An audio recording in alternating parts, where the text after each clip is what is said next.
gonna be on after this set. Yeah. So you want me to talk first and then you perform? Yeah.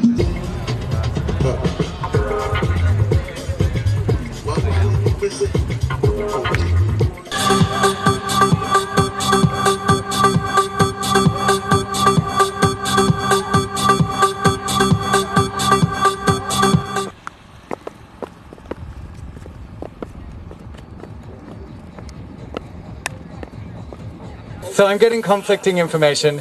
Everyone, you have to put your mask on the whole time. Otherwise we're going to be fined. Otherwise you're going to get fined. Love this. As representatives of Queens Against Borders. Queens Against Borders is a performance party that's been going on in Berlin since 2015 in solidarity with trans and queer refugees. We haven't put on so many live events in the last year, but I guess you know why that is. But in coming and speaking to you today and representing this event, we thought we'd talk about like why it is that we see a connection between the party that we're doing and the series of events that we're doing and what's happening today. This party was started in 2015 in response to a certain logic that was going on that was at risk of becoming dominant in Europe. As there was a larger amount of migration coming from Syria, among other places, that somehow migration can be bad for queer and trans people in Europe.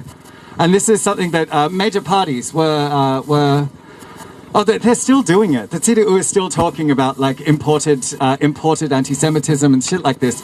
So I actually can't do this without a mask.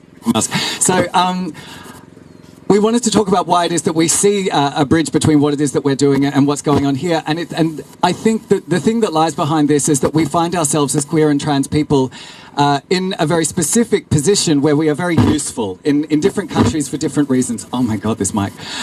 So we find ourselves in some countries like the EU, Israel, Australia, the US, where we as queer and trans people are held up as a marker of some sort of civilization or sophistication, where being tolerant towards us is used as an excuse for other crimes.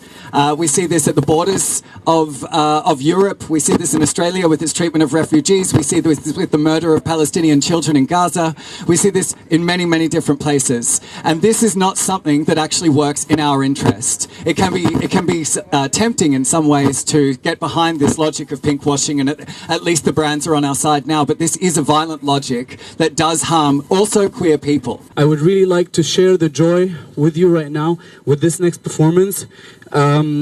And it would be like followed for hopefully the next set in order for us to dance our ass off, because that's really what we need.